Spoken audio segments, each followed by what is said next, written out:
Energy Minister Chris Bowen is tweeting like a petulant teenager. Today he tweeted this: "It has been 671 days since Peter Dutton first said the LNP would go down the path of risky reactors. 671 days, still no detail."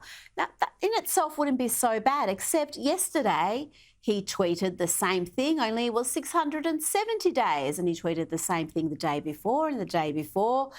You get the idea. He has a count-up happening. I told you it was adolescent. Joining me now is esteemed geologist, Professor Ian Plimer.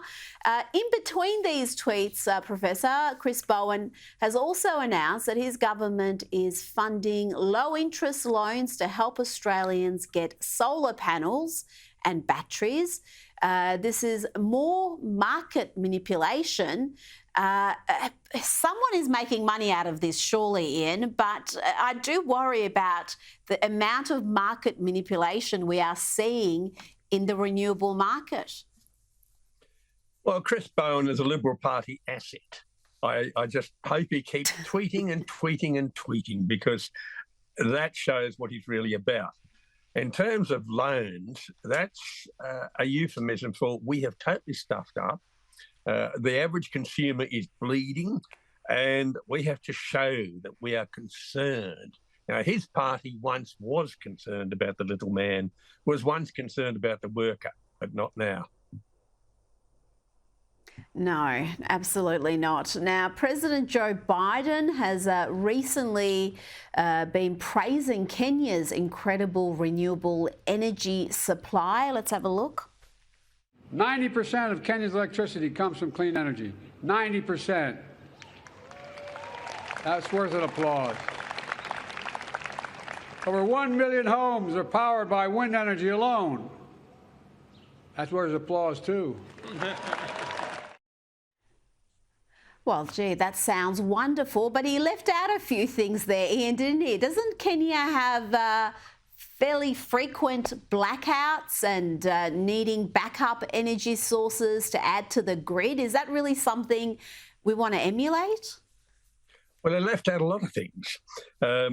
Most of Kenya's electricity comes from geothermal and from hydro. And when they're running short of power, they get it from neighbours like Uganda and Ethiopia. And Kenya's a very, very poor country. And they now are getting a loan of 65 million and a grant of 5 million to go towards net zero. Now, you cannot do that with a poor country. This is a country that lives off agriculture, and agriculture needs fertilisers. You cannot make fertilisers with net zero. They also have food insecurity. They have nutritional problems. They have a massive amount of preventable disease. They are in debt, which is 68% of their GDP. They're overpopulated. They have a high fertility rate, yet they have a low longevity. And that longevity is about 64.6 compared with the global average of 71.7. And anyone in Australia can expect to live 20 years longer than any Kenyan. So this is the end result of green policies pushed by Western elites. They kill economies. The only way that the 65 million can be paid back is for Kenya to get further in debt, and they are already in big debt. They have to have money to purchase electricity from the neighbours, Uganda and Ethiopia. They have to have hard currency. They don't have significant coal deposits. They don't have significant oil deposits. They are dependent upon energy which is cheap and reliable. And that is not renewables. That is perhaps geothermal and perhaps hydro. But the problem in today's world is that with the copper price so high, this means that in a poor country, people steal the copper wiring to be able to sell it to get food. You cannot impose Western net zero onto poor countries. And this is green murder, which is the title of one of my books. These policies kill people, and he should be better advised that he shouldn't be interfering with the energy policies of a struggling poor country and end up killing people and increasing poverty. So this, to me, is the window into green politics. They do not care about people. They do not care about having low longevity. They do not care about killing people. All they care about is being an unelected elite with power over you and everyone else. Well, this green scheme is nothing new. There's a vintage clip that is doing the rounds again, Professor, featuring former Vice President Al Gore.